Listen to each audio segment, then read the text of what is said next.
While flying over the Pacific Ocean at an altitude of 36,000 feet, precisely at 11:58 a.m. local time, the aircraft was suddenly struck by a massive jolt, followed by a deafening bang. Panic gripped the passengers as the plane shuddered violently. The autopilot and the auto throttle disconnected, and all instruments were hazy for the pilots due to extreme shaking. The airplane rolled to the right at a 40-degree angle and became uncontrollable. Would the pilots manage to reach their destination safely? Or were they doomed to a tragic fate in the ocean's depths? This is the story of United Airlines Flight 1175.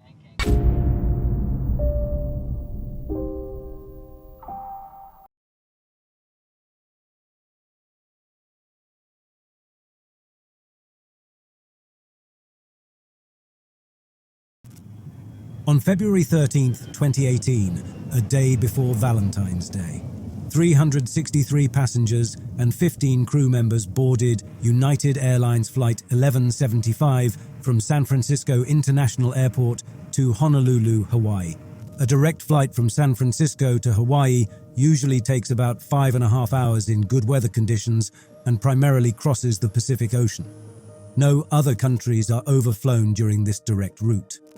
Most passengers were likely heading to the Hawaiian Islands for Valentine's Day. At that moment, they were completely unaware that an unexpected and thrilling twist of fate was about to occur, one that they would never forget. The aircraft designated for this flight was a Boeing 777-200. This is a long-range, wide-body, twin-engine airplane with a maximum takeoff weight of 545,000 pounds. At the time of the incident, the Boeing 777 had a relatively low accident fatality rate. The airplane had accumulated almost 90,000 hours and more than 16,000 cycles since it was new. A cycle is a complete operation of an aircraft engine from startup to shutdown. This includes the engine being turned on, used for a flight, and then turned off. Each cycle represents a full use of the engine, irrespective of the duration or distance of the flight. This is an essential measure in aviation as it helps to track the wear and tear on the aircraft's engines, which is crucial for maintenance and safety protocols. The aircraft was equipped with Pratt & Whitney PW4077 turbofans. This is a dual-spool, axial flow, high-bypass turbofan engine. In the aircraft's cockpit, the crew consisted of 3 pilots. Captain Bainum, aged 57, serving as the pilot monitoring, and 60-year-old First Officer Paul Ayers, the pilot flying. Additionally, an off-duty United Airlines First Officer, Ed Gagarin, occupied the jump seat. Captain Bainum had accumulated more than 13,000 flight hours, of which 360 were on the Boeing 777. He had also engaged in acrobatic flying during his 40-year aviation career. This experience would prove to be invaluable later on in the flight.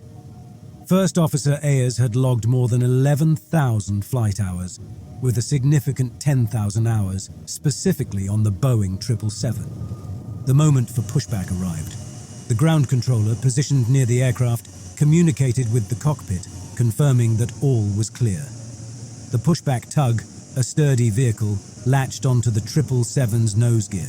Smoothly and efficiently, it began to push the aircraft back from the gate.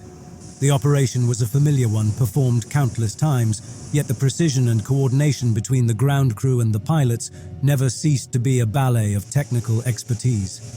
As the aircraft was aligned with the taxiway, the tug disengaged and the pilots took over. The engines, with their characteristic hum, came to life, signifying the beginning of another journey. In the cabin, the flight attendants delivered their safety briefing, their words a comforting ritual for the frequent flyers and an essential guide for the first-timers. The passengers listened, some attentively, others lost in their thoughts or devices. As the 777 reached the runway, Captain Benham asked co-pilot Paul if he would like to fly the first leg to Honolulu, to which Paul agreed. Upon receiving clearance from air traffic control, Paul increased the engines to take off thrust, and the aircraft began to accelerate down the runway. As it reached the necessary speed, Paul pulled back on the control column, lifting the nose. The rear wheels were the last to lose contact with the runway, and with that, the aircraft became airborne. As the plane climbed, San Francisco International Airport shrank rapidly, transforming into a tapestry of lights. The landing gear was retracted, and the familiar sounds of the mechanism signaled that it was securely stowed. After the Boeing 777 ascended into the sky, the flight proceeded smoothly. The aircraft reached its cruising altitude, entering a phase of the journey where the two Pratt & Whitney engines hummed steadily and the skies remained clear. Hours passed without any noteworthy incidents, as the cabin crew attended to passengers' needs, ensuring their comfort. As the plane flew steadily over the Pacific Ocean, a calm and repetitive feeling took over, with passengers blissfully unaware of the dramatic events that would soon unfold. Several hours into the flight, the pilots established communication with Honolulu Control Frequency for a standard check-in. During this interaction, they obtained updated weather information from the aircraft's onboard computer system. The data indicated overcast skies at a height of 1,000 feet and a visibility range of 10 miles. Additionally, the temperature was reported to be around 70 degrees Fahrenheit. Captain Benham conducted a descent checklist and briefly left the cockpit to visit the bathroom. Shortly after his return, a massive explosion suddenly and violently jolted the aircraft. This incident caused the autopilot and auto-throttle systems to disengage. The aircraft began shaking heavily, making the cockpit instruments challenging to read. The intense shaking of the aircraft also generated an overwhelming noise, reminiscent of a metal building collapsing with sounds of bending and crushing metal. This extreme environment forced both pilots to shout just to communicate with each other. While flying over the Pacific Ocean at an altitude of 36,000 feet and far from any landing site, the aircraft abruptly rolled to a 40-degree angle to the right, causing it to become uncontrollable. What the pilots didn't know at that moment was that the right engine had experienced a full-length fan blade fracture. Inside the cabin, passengers were fearing for their lives as the captain declared an emergency, with no one able to figure out what was happening to the aircraft. Faced with the challenge of leveling the aircraft, Captain Benham asked First Officer Paul's assistance to tilt the nose downward, aiming to correct the plane's steep angle. Together, they firmly maneuvered the controls to their fullest extent and increased the throttle to the maximum, a vital move to maintain the aircraft's speed during this critical phase.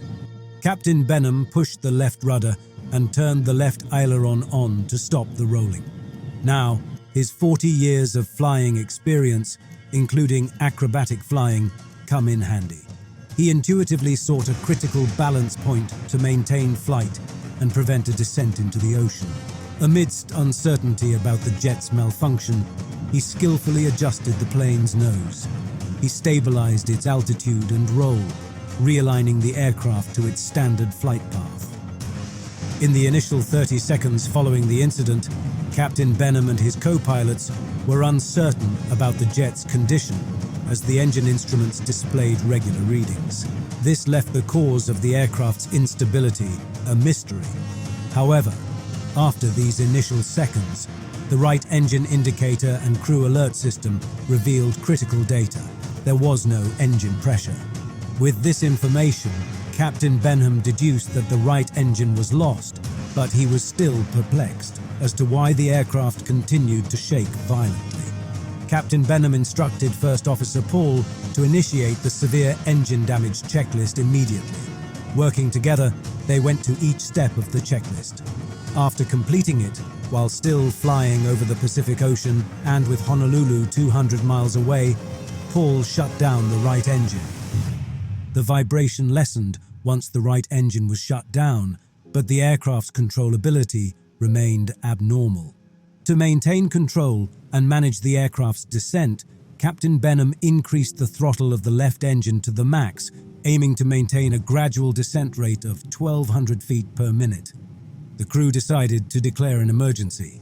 Captain Benham directed Paul to execute the drift-down checklist, while instructing Ed to obtain the vectors directly to Honolulu International Airport. Managing the flight with only one functioning engine, Captain Benham skillfully piloted the aircraft. As the plane descended to flight level 330, they entered the clouds while descending and reducing the airspeed to 241 knots. This descent presented aerodynamic challenges, particularly with disrupted airflow over the right wing. Captain Benham realized that pushing the nose down to increase airspeed would endanger the possibility of landing in Honolulu. On the other hand, raising the nose to reduce airspeed would make the aircraft more vulnerable to stall. Captain Benham identified optimal airspeed between 245 and 255 knots, ensuring stable flight without stalling. With the left engine producing 90,000 pounds of thrust and the right engine shut down, he anticipated a one-shot approach and landing in Honolulu due to altitude loss. Captain Benham maintained control under challenging conditions by continuously calculating altitude, airspeed, and distance. Captain Benham asked Paul to re-engage the autopilot and the auto throttle. Unfortunately, these controls were down. Captain Benham was forced to fly the plane all the way to Honolulu by hand, which was an enormous challenge. Captain Benham communicated the right engine's problems to the cabin crew and mentioned the possibility of ditching in the ocean due to control issues. He directed them to prepare passengers accordingly. The captain asked Ed to take a picture of the right engine so that he could understand what the problem was. The pilot still didn't understand why the airplane was shaking and the requirement for full throttle to maintain a shallow descent. Ed captured a brief video of the damaged right engine, which he then presented to the pilots. It revealed that the engine's cowling had been torn off, explaining the situation.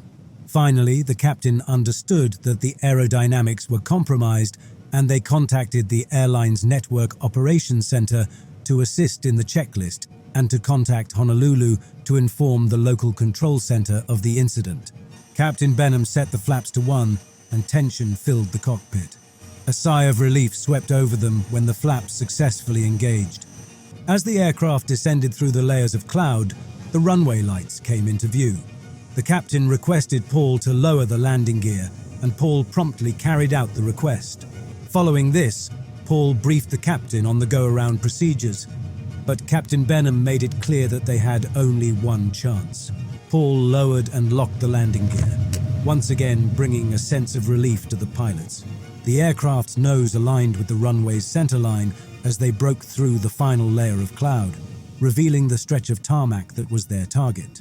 They then selected flaps 5 and continued until flaps 15, maintaining an airspeed of 180 knots. With you for 8 right, and we're an emergency aircraft. 5, runway 8 right, cleared to land. Clear to land 8 right now, 1175 heavy, and if you haven't already, roll the fire truck. United 1175 heavy, they will be standing by. Thank you. The runway grew larger, details becoming clearer. With a gentle firmness, Captain Benham eased the aircraft down. The sound of tires meeting ground was a sweet chord in the quiet of the cockpit, followed by the deceleration as they smoothly applied reverse thrust. Upon a smooth landing, applause filled the cabin as passengers realized the success of the landing. After coming to a stop, Paul informed the captain that he could release the controls. At this moment, Captain Benham realized he had maintained a firm grip on the yoke with his left hand and held the throttle with his right hand for 40 minutes.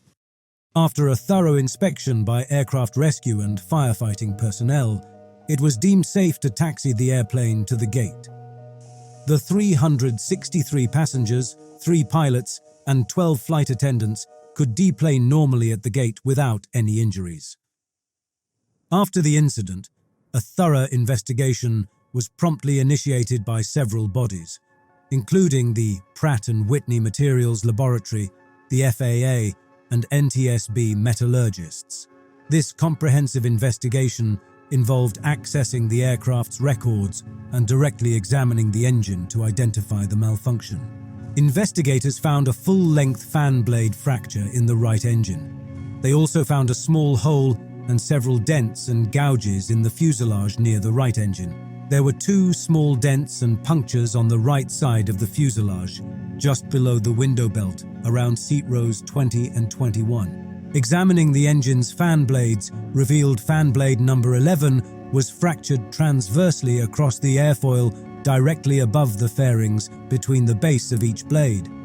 The other fan blade, which was identified as fan blade number 10, was fractured across the airfoil at about mid-span.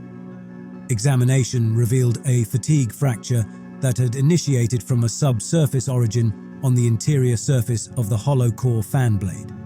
During the investigation, the service records revealed that the engines had last been overhauled in 2015. At that time, Pratt & Whitney was testing their durability using thermal acoustic imaging, an emerging technology still under development. Although the investigation identified a thermal indication at the exact location of the blade fracture, Pratt & Whitney engineers dismissed it as a paint issue. The majority of the right engine inlet assembly was missing. All the inlet lip skin, the forward bulkhead, most of the inner and outer barrels, and about half of the rear bulkhead were not recovered. The majority of both inner and outer halves on the fan cowl were also missing. The missing parts were lost at sea.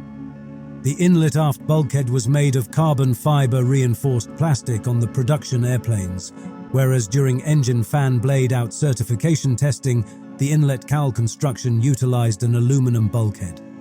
Aluminum, as opposed to carbon fiber reinforced plastic, can yield while absorbing the same amount of energy.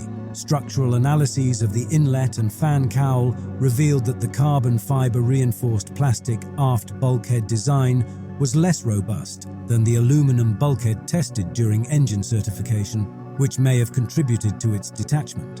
With the engine inlet no longer intact, severe shaking ensued, as the pilots described. This disruption of the aerodynamic surface significantly compromised stability, resulting in the aircraft rolling to the right after the initial impact. To prevent a recurrence of such an event, the FAA issued an airworthiness directive in 2019, mandating regular engine inspections based on usage cycles. Specifically, a fan blade inspection every 6,500 flight cycles was introduced, a standard adopted by other national aviation authorities. In August 2020, Boeing provided an update to the FAA on its work to also strengthen 777 engine covers. The manufacturer told regulators it had decided to redesign and make replacement covers with which airlines could retrofit their fleets. To initiate the reconciliation process, United Airlines provided full refunds to all passengers on the flight. A year later, the cockpit crew received the Superior Airmanship Award from the Airline Pilots Association for safely landing the aircraft. Captain Benham's heroic actions stand out, demonstrating incredible determination and composure even under extreme pressure. Throughout the entire last 40 minutes of the flight, he never released his grip on the throttle or yoke, manually guiding the aircraft to a safe landing. If you enjoyed this video, please be sure to give it a thumbs up and subscribe to our channel. Thank you for watching.